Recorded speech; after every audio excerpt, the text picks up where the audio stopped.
If I was going to start out climbing, what would you suggest as a start-out kit?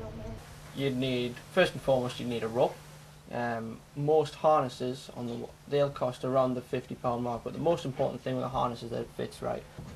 And then you're just into hardware. So you'd need between 8 to 12 quick draws. So we've got these which are perfectly suitable for wall or outdoor climbing. You can get those for £8.50, something like that. So you can keep your eye out for things like that, and that'll save you a bit of money. And then belay devices, they're all about the £15 mark, and carabiners to go with it would be about £10. What's so special about climbing rope? How is it so strong? Climbing rope is designed to have elasticity to it. So as opposed to when you fall on a climbing rope, it won't stop you dead in the middle of the fall. It'll actually stretch, and that basically takes all the shock off the climber, and it also takes the shock off the gear that you're falling onto in the rock. Why is it that you use special rock boots instead of trainers or normal shoes? That is to do with the shape of the inside of the shoe and also the rubber on the bottom of it. So climbing rubber on rock boots is sticky, so it sticks to the rock, and the last of the shoe, or the shape internally of the shoe, allows your toes to curl up in the front. So imagine if, like, when you crimp on a hold, you sort of rook your fingers up like that so you can get more power on it. It's the same with your toes. If you can rook them up slightly in the front of the shoe, then you can stand on smaller edges, more positive edges, to use better footholds. I've seen people using what looks like chalk on their hands. What is that? It's actually magnesium carbonate, and it's in gymnastics they use it. They've got it in stands, and it basically dries your skin out and stops sweat from making you slip off the rock. How do you believe the safety of rock climbing has changed over the years? Mainly it's gotten a lot lighter and more specific, and also a lot more reliable. So we've come from having sort of hose-laid hemp ropes which could potentially break, to like comantle ropes which are like, you know, specially woven and they've got sheath on them. They just don't break under any circumstances pretty much.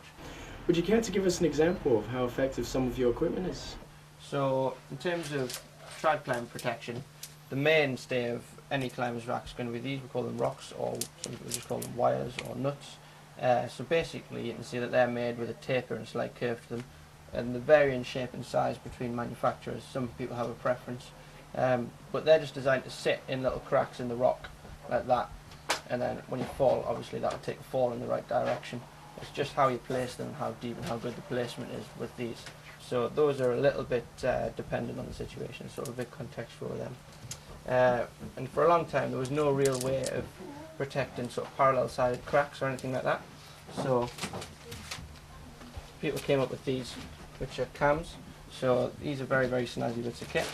But basically that's an expansion device. So you can see that gets smaller there, place that in a crack, and that'll expand out and fit it.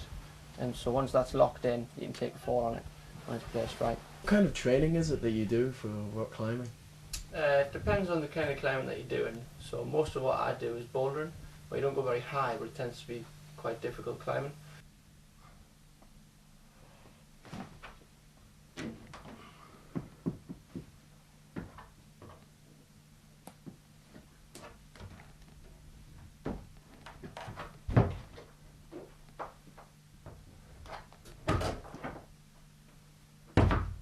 Oh, that was smooth.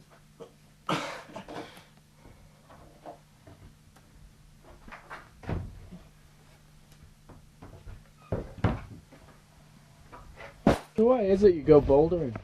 It allows you to do really, really hard moves, ones that you know you probably can't do and you're going to fall off, but you're doing them close to the ground, and it's safer than falling off leading. Allows you to get really strong, and it's good if you're scared of heights.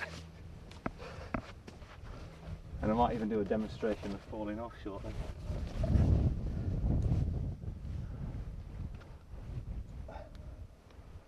There's no way I'd do anything like this leading, because I'd be bricking myself. Ugh.